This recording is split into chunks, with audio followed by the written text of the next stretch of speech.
Pues nuestra primera lectura es Génesis capítulo 3. Son 24 versículos. Amén. Amén. Pero la serpiente era astuta, más que todos los animales del campo que Jehová Dios había hecho, la cual dijo a la mujer: ¿con que Dios os ha dicho no comáis de todo árbol del huerto? Y la mujer respondió a la serpiente: del fruto de los árboles del huerto podemos comer, pero del fruto del árbol que está en medio del huerto, dijo Dios, no comeréis de él, ni le tocaréis para que no muráis. Entonces la serpiente dijo a la mujer: no moriréis, sino que sabe Dios que el día que comáis de él serán abiertos vuestros ojos y seréis como Dios, sabiendo el bien y el mal. Y vio la mujer que el árbol era bueno para comer y que era agradable a los ojos y árbol codiciable para alcanzar la sabiduría, y tomó de su fruto y comió, y dio también a su marido, el cual comió así como ella. Entonces fueron abiertos los ojos de ambos y conocieron que estaban desnudos. Entonces cosieron hojas de higuera y se hicieron delantales. Y oyeron la voz de Jehová Dios que se paseaba en el huerto al aire del día, y el hombre y su mujer se escondieron de la presencia de Jehová Dios entre los árboles del huerto. Mas Jehová Dios llamó al hombre y le dijo: ¿dónde estás tú? Y él respondió: oí tu voz en el huerto y tuve miedo, porque estaba desnudo y me escondí. Y dijo Dios: ¿quién te enseñó que estabas desnudo? ¿Has comido del árbol de que yo te mandé, no comieses? Y el hombre respondió: la mujer que me diste por compañera me dio del árbol y yo comí. Entonces Jehová Dios dijo a la mujer: ¿qué es lo que has hecho? Y dijo la mujer: la serpiente me engañó y comí. Y Jehová Dios dijo a la serpiente: por cuanto esto hiciste, maldita serás entre todas las bestias y entre todos los animales del campo. Sobre tu pecho andarás y polvo comerás todos los días de tu vida. Y pondré enemistad entre ti y la mujer, y entre su simiente y la simiente suya. Esta te irá en la cabeza y tú le herirás en el calcañar. A la mujer dijo: multiplicaré en gran manera los dolores en tus preñeces. Con dolor darás a luz los hijos, y tu deseo será para tu marido, y él se enseñoreará de ti. Y al hombre dijo: por cuanto obedeciste a la voz de tu mujer y comiste del árbol de que te mandé diciendo, no comerás de él, maldita será la tierra por tu causa, con dolor comerás de ella todos los días de tu vida. Espinos y cardos te producirá y comerás plantas del campo. Con el sudor de tu rostro comerás el pan hasta que vuelvas a la tierra, porque de ella fuiste tomado, pues polvo eres, y al polvo volverás. Y llamó a Adán el nombre de su mujer Eva, por cuanto ella era madre de todos los vivientes. Y Jehová Dios hizo al hombre y a su mujer túnicas de pieles y los vistió. Y dijo Jehová Dios: he aquí el hombre es como uno de nosotros, sabiendo el bien y el mal. Ahora pues que no alargue su mano y tome también del árbol de la vida, y coma y viva para siempre. Y lo sacó Jehová del huerto del Edén, para que labrase la tierra de que fue tomado. Echó pues fuera al hombre y puso al oriente del huerto de Edén querubines y una espada encendida que se revolvía por todos lados para guardar el camino del árbol de la vida. Amén. El mensaje para hoy es, siguiendo con doctrinas bíblicas básicas, esta va a ser la tercera, vamos a hablar del hombre, entendiendo como hombre al ser humano. Y vamos a ver sobre su origen. Y esa es una de las cuestiones más fundamentales que la humanidad ha intentado responder a lo largo de la historia. Desde la ciencia han surgido diversas teorías que buscan explicar cómo surgió el ser humano en la Tierra. Sin embargo, ninguna de estas teorías es completamente irrefutable, ya que presentan lagunas y limitaciones que generan debate dentro de la comunidad científica y filosófica. Tenemos la teoría evolutiva de Charles Darwin, formulada en el siglo XIX, en su obra El origen de las especies. Esta es una de las más aceptadas dentro de la comunidad científica. En ella se propone que los seres vivos evolucionan a través de la selección natural, lo que implica que las especies más aptas sobreviven y transmiten sus características a la siguiente generación. Posteriormente, con el desarrollo de la genética, se ha buscado complementarla con la síntesis moderna, que incorpora a la variabilidad genética y a las mutaciones como motores del cambio evolutivo. Otra teoría relevante es la del origen africano reciente, que sostiene que el Homo sapiens surgió en África hace aproximadamente 300.000 años y luego migró hacia otras partes del mundo, reemplazando a otras especies como los neandertales. Esta es una especie o subespecie extinta del género Homo que habitó en Europa, Oriente Próximo y Asia Central hasta hace unos 40.000 años. Tenían una anatomía más robusta que la del humano moderno, con tórax y cadera anchos y extremidades cortas. Esta teoría se basa en estudios de fósiles y en análisis de ADN mitocondrial, lo que ha permitido rastrear linajes genéticos antiguos. Asimismo, la hipótesis de la hibridación sugiere que el ser humano actual no es el producto de una evolución lineal, sino de una mezcla de diversas especies del género Homo, incluyendo a los neandertales y a los denisovanos, un grupo que vivió en Siberia y el este de Asia. Aunque algunos expertos han argumentado que los denisovanos son una especie completamente nueva. Sin embargo, otros piensan que solo son neandertales orientales. Por cierto, se han descubierto muy pocos fósiles de estos. Mediante estudios genéticos, se concluye que los humanos modernos comparten parte de su ADN con estas especies extintas. No obstante, ni siquiera los científicos están seguros. Por ejemplo, la reconstrucción del esqueleto de uno de los fósiles más famosos en la teoría de la evolución, el Australopithecus afarensis, conocido como Lucy, ha sido objeto de controversia, pues algunos de los huesos atribuidos a Lucy fueron hallados a varios metros de distancia y en diferentes estratos geológicos, lo que pone en duda si realmente pertenecían al mismo individuo. Por si fuera poco, algunos investigadores han argumentado que sus características anatómicas no corresponden plenamente con un ancestro humano directo, sino que podrían pertenecer a una especie extinta de primates. Este caso ilustra las dificultades en la interpretación de la evidencia fósil y cómo las suposiciones pueden influir en la reconstrucción de la historia evolutiva del hombre. Si bien las teorías científicas del origen del hombre están respaldadas por evidencias fósiles y genéticas, ninguna de ellas es completamente irrefutable. En primer lugar, porque la evidencia fósil es fragmentaria y deja muchas preguntas sin responder. Además, hay periodos en la pretendida historia evolutiva del ser humano donde faltan eslabones que expliquen de manera continua y clara la transición de una especie a otra. La teoría de la selección natural también ha sido objeto de cuestionamientos, ya que algunos científicos sostienen que el desarrollo de la conciencia y la moralidad humana no pueden explicarse completamente mediante procesos evolutivos. La ciencia se basa en la observación y en la prueba empírica, pero el origen del hombre es un evento único e irrepetible, por lo que es imposible tener una verificación directa. Toda teoría está sujeta a cambios y revisiones conforme surgen nuevos hallazgos, lo que indica que no pueden considerarse verdades absolutas. Frente a las incertidumbres de la ciencia, la fe cristiana presenta una explicación clara y firme sobre el origen del hombre. Así que vamos a ver qué es lo que dice la Biblia. El primer punto sobre el origen del hombre, leo Génesis 1, 26 a 28.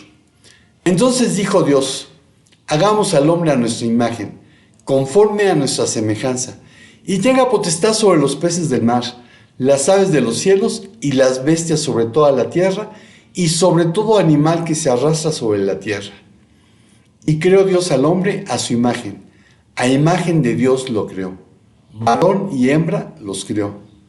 Los bendijo Dios y les dijo: fructificad y multiplicaos, llenad la tierra y someterla, ejerced potestad sobre los peces del mar, las aves de los cielos y todas las bestias que se mueven sobre la tierra.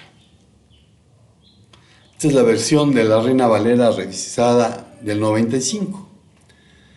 Y la Biblia no presenta una teoría científica o hipótesis de trabajo rechazable conforme aprendamos más. Simplemente afirma que Dios es el creador y somos creación de su mano. Es cierto que la Biblia no expone con detalle el método de creación del hombre. Simplemente plantea que el hombre fue creado por amor, para el amor, y en amor para tener comunión con Dios. El relato de la creación alcanza su clímax en el día sexto, cuando el varón y la mujer fueron creados, con la misión de representar a Dios en la tierra. El hombre es como Dios y como su representante debe dominar a los que le están subordinados. La palabra que utiliza para imagen, el hebreo es tselem, que también puede significar obscuridad, sombra o apariencia. Y para semejanza utiliza demut, que es semejanza, aquello que es similar o comparable. No se refiere a la naturaleza física, en el caso cuando estamos hablando de semejanza de Dios, sino al ser espiritual y el hacer lo que Dios hace. Entonces somos imagen porque somos seres espirituales y semejanza porque debemos hacer lo que Dios hace. Ahora, Dios deliberadamente creó a la humanidad en dos sexos y dijo: sed fecundos y multiplicaos. La única manera de ser fecundo y multiplicarse es hombre con mujer. En otras historias antiguas que provienen de la Mesopotamia, se cuenta que los dioses dieron pasos para frenar la fertilidad humana, mediante el envío de plagas, hambre, inundaciones y abortos. Pero el Dios de la Biblia bendijo la actividad sexual, ya que la sexualidad es vista como una parte importante de la creación misma de Dios. Y Dios bendice las relaciones sexuales entre un hombre y una mujer dentro del matrimonio. También es Dios quien proveyó comida para la humanidad, en la forma de toda planta que da semilla y todo árbol cuyo fruto lleva semilla. Una vez más, es notoria la diferencia con la mitología mesopotámica, en la que los dioses crearon al hombre para proveerse a sí mismos de comida. En la Biblia, es Dios quien alimenta a la humanidad.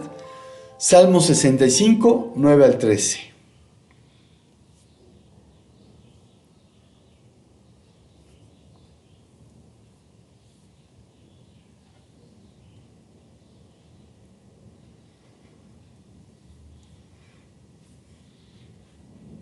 Visitas la tierra y la riegas, en gran manera la enriqueces, con el río de Dios lleno de aguas, preparas el grano de ellos cuando así lo dispones.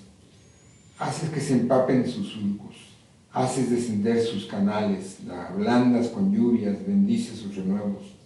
Tú coronas el año con tus bienes y tus nubes destilan grosura, destilan sobre los pastizales del desierto y los collados se ciñen de alegría. Se visten de manadas los llanos y los valles se cubren de grano. Dan voces de júbilo y aún cantan. Salmo 104, 10 al 15.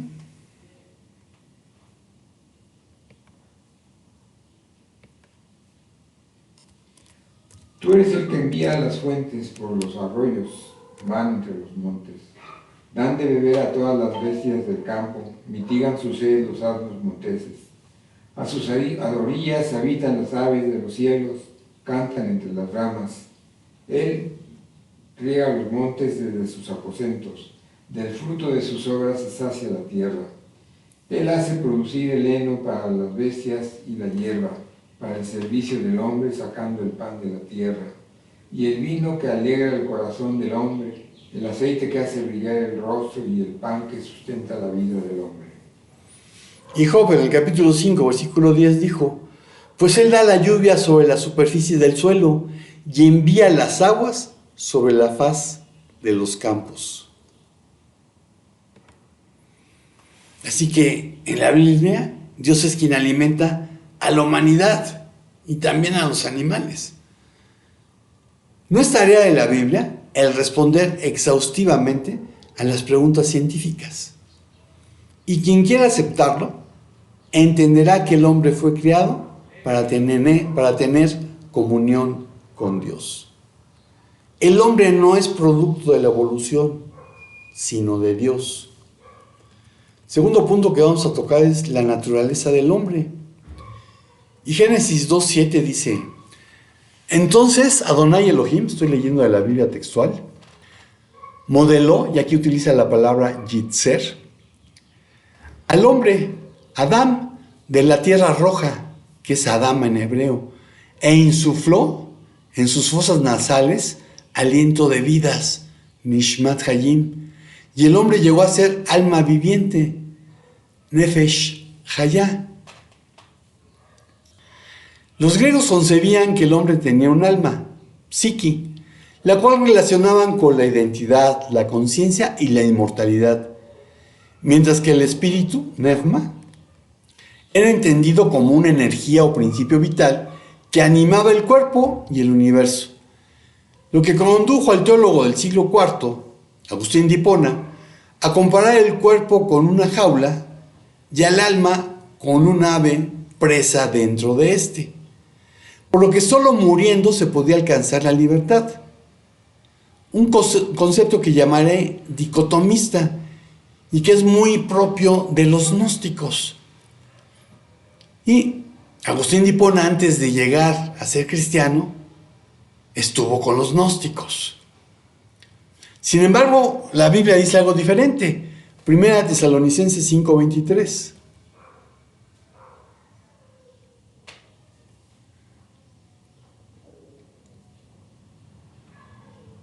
Y el mismo Dios de paz os santifique por completo, y todo vuestro ser, espíritu, alma y cuerpo sea guardado irreprensible para la venida de nuestro Señor Jesucristo.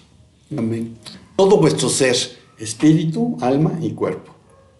Bueno, en esta cita bíblica hay un pensamiento occidental marcado por la cultura griega, porque al final de cuentas nuestra cultura está marcada por la cultura griega, ha llevado a ciertos cristianos a considerar que el ser humano se encuentra dividido en tres partes, las cuales pueden diferenciarse la una de la otra, y a su vez se encuentran envueltas como si se tratara de un fruto que tiene varias capas antes de llegar a la semilla. Imagínate el aguacate, cáscara dura, luego viene lo que nos comemos y luego la semilla. Bueno, eso es lo que piensan algunos. O también lo ven como las tres divisiones que tanto en el tabernáculo y el templo se tenían. A esta postura la llamaré tricotomista. Pero recordemos que el pensamiento griego y el judío son muy diferentes, por lo que debiésemos visualizar que el ser humano es la intersección, y espero que alguna vez hayas visto diagramas de Venn, porque me fueron muy útiles para entender esto. El ser humano es la intersección del espíritu, el alma y el cuerpo. Si tú trazas un círculo, y este círculo lo llamamos el mundo espiritual, ahí vamos a tener el Dhamma, el espíritu. Pero sí somos un ser espiritual, pero no solamente tenemos espíritu. Entonces, trazamos otro círculo que intersecta con este primero.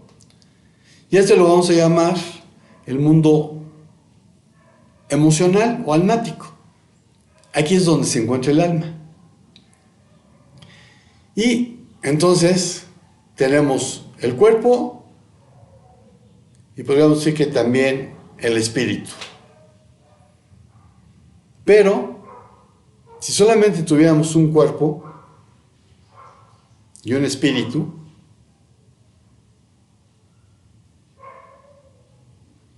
pues vendríamos siendo como un animal. Y corrijo, no es el espíritu. Lo primero que tenemos que ver ahí es el alma y el cuerpo. Si tenemos el alma y el cuerpo juntos, lo que tenemos ahí es un animal. Cuando intersectamos uno más, que es el mundo espiritual, entonces sí tenemos el alma. Entonces, va de nuevo. Tenemos el mundo emocional, donde está el alma, los sentimientos, las emociones y todo esto. Tenemos el mundo físico, donde está el cuerpo, que nos relacionamos con el mundo físico a través de los 5 sentidos. Y tenemos el mundo espiritual, que intersecta con esos otros dos. Donde los tres intersectan, que queda en el centro del diagrama de Venn, ese es el ser humano. Y no puedo separar esto a menos de que me muera. El ejemplo que doy es este. Vamos a suponer que te duele la muela. O sea, es un dolor de muela terrible. Es algo físico, ¿no? Es algo que le está pasando a tu cuerpo. Pero conforme el dolor de muela se incrementa o dura mucho tiempo, ya no solamente es tu cuerpo que está afectado, te pones de mal humor. ¿Por qué? Pues porque te está doliendo. Entonces, no quieres ni que te hablen. Entonces, algo que era físico está afectando a tu parte del alma. ¿Y qué sucede si de repente llega alguien y dice, oye, vamos a orar? No, ¿qué vamos a orar? No aguanto la muela. ¿Y tú quieres que oremos? Ya afectó tu parte espiritual. Entonces, algo físico te afectó lo espiritual y lo almático. Vamos a decir, un adolescente tronó con la novia o con el novio. No, ya anda todo deprimido. Pero esa depresión comienza a afectar el cuerpo. Habrá quien no coma y habrá quien coma en exceso. Entonces comienza en la parte almática y afecta también la parte física, que es el cuerpo. Y si a alguien se le ocurre también decirle, oye, vamos a orar. No, ¿qué vamos a orar si Dios me dijo que era ella? ¿Cuándo te lo dijo? Pero hay necios que se van a poner con que Dios les dijo que era fulanita. Yo la reclamé. Pues mucho gusto, ¿no? Deja que Dios le diga a ella lo mismo. Entonces, algo que era almático afectó tu cuerpo y afecta a tu espíritu. Y ahora vamos a lo más importante. Tú no tienes una relación personal, cercana, íntima, de amor con Dios. El no tener esa relación cercana con Dios hace que tu parte almática y tu parte física se vean afectadas. Lo creas o no lo creas. Mientras tú no tengas una relación con Dios, el área espiritual de tu ser está afectada. Necesitas tener esa relación, porque como decía en el punto anterior, el ser humano fue hecho para tener comunión con Dios. Entonces, el ser humano es la intersección del espíritu, el alma y el cuerpo. Y estos tres, mientras está vivo, son indivisibles. Lo que afecta a uno, afecta a los otros dos. El hombre fue hecho a la imagen y semejanza de su Creador. Esto es, un ser espiritual que hace lo que Dios hace. Mientras el cuerpo permite a todo ser vivo el relacionarse con el mundo físico, como sucede con los vegetales. El alma permite la manifestación de sentimientos, pasiones, instintos, relacionarse con un mundo de carácter emocional, como sucede con los animales. Ahí también se encuentra la voluntad. Un animal tiene voluntad propia hasta que lo obligamos a hacer la nuestra. Pero es el espíritu el que distingue al hombre del animal, como sucede con cualquier otro ser espiritual. Es el espíritu el que nos permite relacionarnos con el mundo espiritual. En Génesis 2, 18 al 24,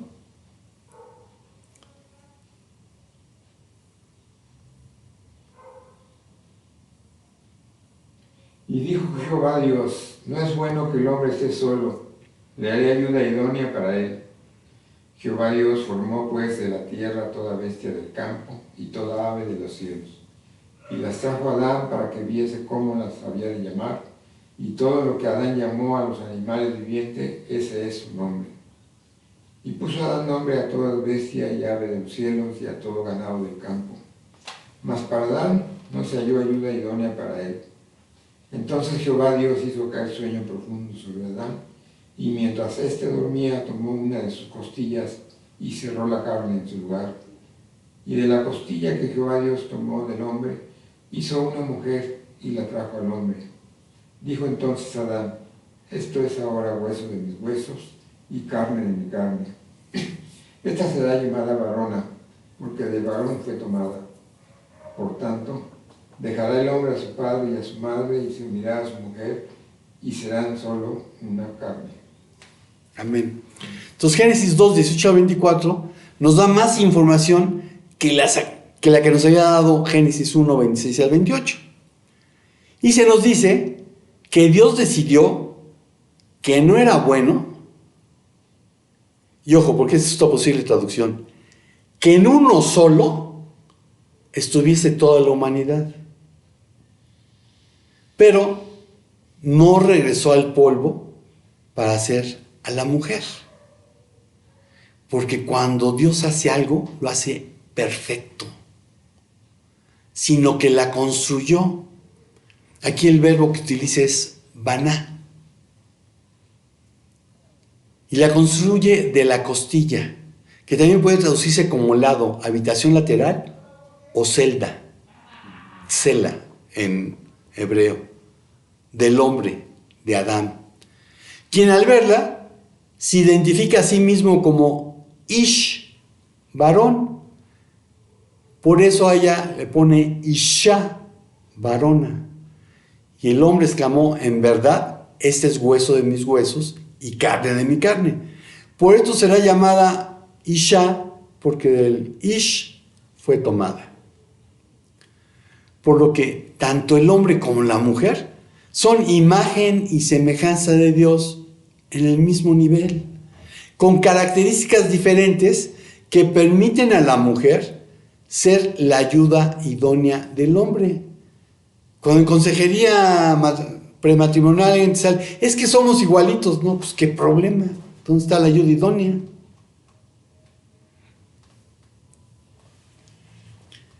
En hebreo, esto de ayuda idónea se dice eser kenegdo, que literalmente significa una ayuda frente a él.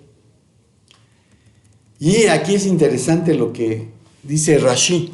Rashi es el acrónimo del Rabí Shlomo Yitzhaki, quien fue un sabio judío francés que nació y murió en Troyes, Francia. Vivió del 1040 al 1105 y se le considera como el más excelso comentarista de la Biblia, el Antiguo Testamento para nosotros, y del Talmud, y como uno de los más grandes eruditos y legisladores en materia de halajá, la ley judía. Además de ser un experto, aunque vivía en Francia, en lengua hebrea. Bueno, Rashi interpreta esto como, si el hombre es digno, su esposa lo ayudará. Si no lo es, estará en su contra.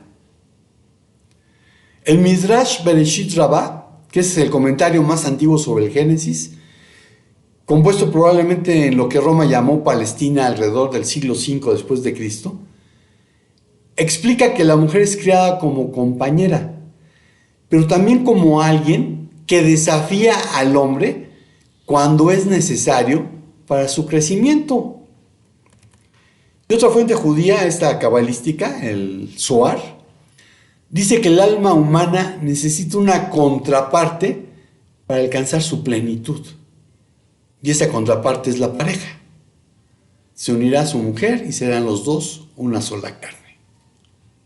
Entonces tenemos aquí una enseñanza sobre la importancia de la compañía, el equilibrio en las relaciones y la idea de que una pareja no solo apoya, sino que también desafía y ayuda al crecimiento personal.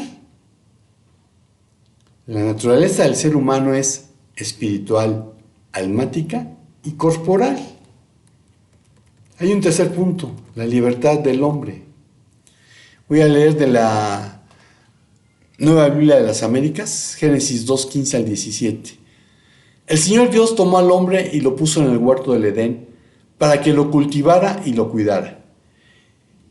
Y el Señor Dios ordenó al hombre: de todo árbol del huerto podrás comer, pero del árbol del conocimiento del bien y del mal no comerás, porque el día que de él comas, ciertamente morirás. Ojo, nunca dijo no lo toques. El hombre, al igual que los ángeles, fue dotado con el libre albedrío, que se define como el poder o capacidad del individuo para elegir una línea de acción o tomar una decisión sin estar sujeto a limitaciones impuestas por causas antecedentes, por la necesidad o por la predeterminación divina. Es decir, la capacidad de obrar libremente y ser responsable de sus actos. Y aunque la gran mayoría piensa que el libre albedrío le fue dado al ser humano para tomar cualquier decisión, no es así. Entiéndelo. El libre albedrío es dado para tomar una sola decisión. Decidir entre si se quiere o no tener una relación personal cercana, íntima y de amor con Dios. Cuando Dios creó seres libres, capaces de elegir hacer su voluntad o rehusar hacerla, sabía que algunos elegirían el camino equivocado, tal y como sucedió. El hombre, en el jardín del Edén, decidió que no quería tenerla y entregó la administración de este mundo al diablo. Apocalipsis 12:9.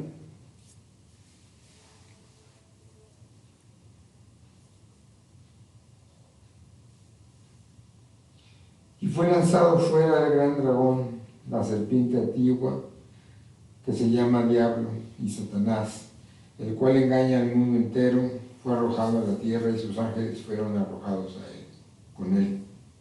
Amén. Lucas 4, 5 al 6. El diablo, que es la serpiente antigua, y Satanás. Lucas 4. 5 al 6. Y le llevó el diablo a un alto monte y le mostró en un momento todos los reinos de la tierra y le dijo el diablo: a ti te daré toda esta potestad y la gloria de ellos, porque a mí me ha sido entregada y a quien quiero la doy. Juan 14:30. A quien quiero la doy, porque a mí me la dieron. El diablo es un mentiroso, pero él no mintió. El administrador del mundo se la entregó. El primer ser humano, Adán. No hablaré ya mucho con vosotros, porque viene el príncipe de este mundo, y él nada tiene en mí. El príncipe de este mundo. Juan 16:11.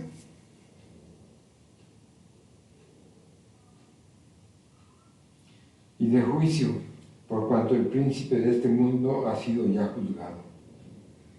Y Efesios 2:2. En los cuales anduvisteis en otro tiempo, siguiendo la corriente de este mundo, conforme al príncipe de la potestad del aire, el espíritu que ahora opera en los hijos de desobediencia. Amén. Entonces el príncipe de este mundo, que recibió la administración del hombre, es la serpiente antigua, que es el diablo y Satanás. Entonces cuando te preguntas por qué el mundo está como está, ¿por qué Dios no hace algo?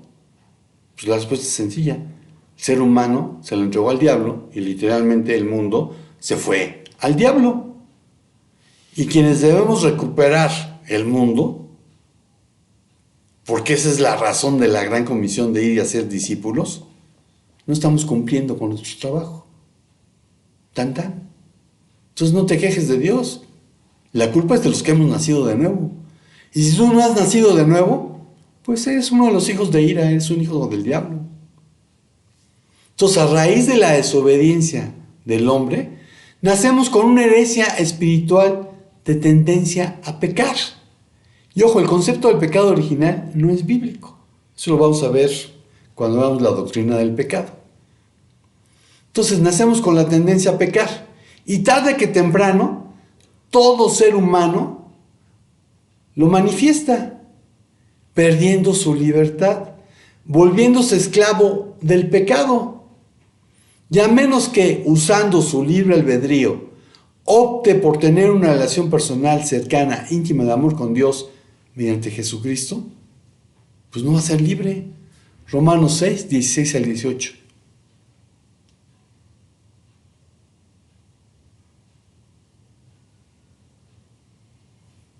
¿No sabéis que si os sometéis a alguien como esclavos para obedecerle, sois esclavos de aquel a quien obedecéis, sea del pecado para muerte o sea de la obediencia para justicia? Pero gracias a Dios que aunque erais esclavos del pecado, habéis obedecido de corazón a aquella forma de doctrina a la cual fuiste entregados, y libertados del pecado vinisteis a ser siervos de la justicia. Amén. Entonces tú decides si eres esclavo del pecado o siervo de la justicia, siervo de Jesucristo. El ser humano solo es libre cuando opta por servir a Dios. Como conclusión, el Salmo 42, versículos 1 al 2.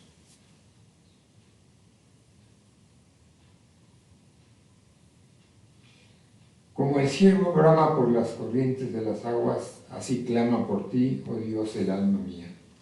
Mi alma tiene sed de Dios, del Dios vivo. ¿Cuándo vendré y me presentaré delante de Dios? Entonces, dado que el hombre fue hecho a la imagen y semejanza de Dios, espiritualmente hablando, esto le permite tener el discernimiento de que existe lo bueno y lo malo. De igual manera tiene la capacidad de decidir cómo obrar. Además, el hombre fue hecho para relacionarse con Dios. Y sin esta relación, el hombre falla, perdiendo su identidad y destino. Ya lo decía Agustín de Hipona, hay un vacío en forma de Dios en el corazón de cada hombre, que no puede ser satisfecho por ninguna cosa creada, sino solo por Dios el Creador, dado a conocer a través de Jesucristo. En el libro del Génesis se describe que Dios creó al ser humano a su imagen y semejanza.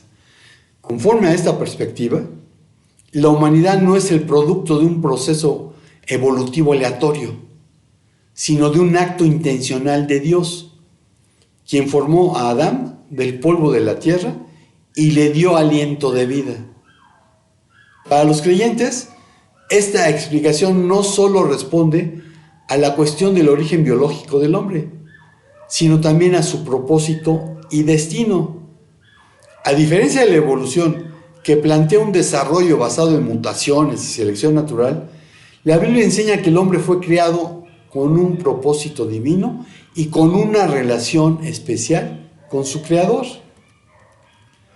La cosmovisión bíblica explica aspectos que la ciencia no puede abordar plenamente, como la existencia del alma, la conciencia moral y el sentido de trascendencia.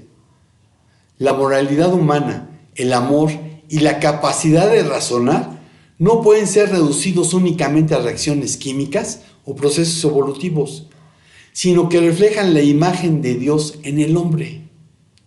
La Biblia proporciona una verdad inmutable sobre el origen del hombre, lo que contrasta con las teorías científicas que están en constante revisión y evolución. Pues, aunque éstas ofrecen explicaciones basadas en evidencia fósil y genética, presentan limitaciones y no pueden considerarse verdades absolutas. La falta de evidencia completa y la naturaleza cambiante del conocimiento científico muestran que estas teorías no son irrefutables. En contraste, la visión bíblica, basada en la fe y la revelación, sostiene que el ser humano fue creado directamente por Dios con un propósito especial.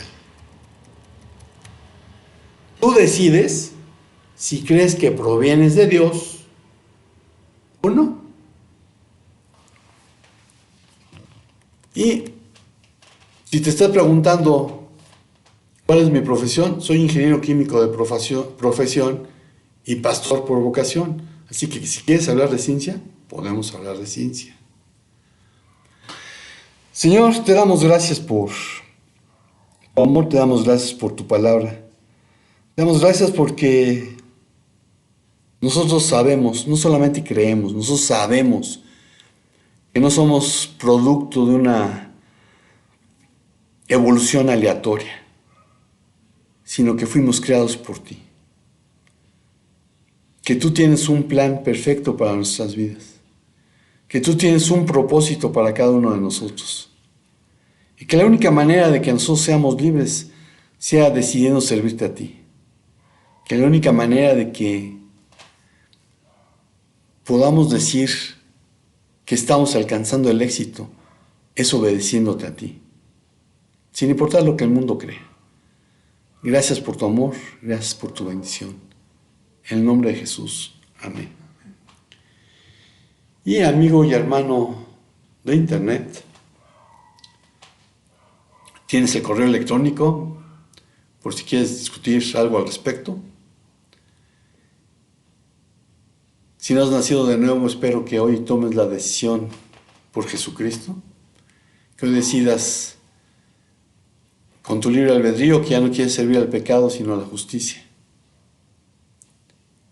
Si ya lo has hecho, pues espero que decidas obedecer, y no a medias, sino por completo a todo lo que Él ha dicho. Y si el Señor nos dice otra cosa, nos vemos por aquí la próxima semana. Shalom, shalom. Estamos despedidos.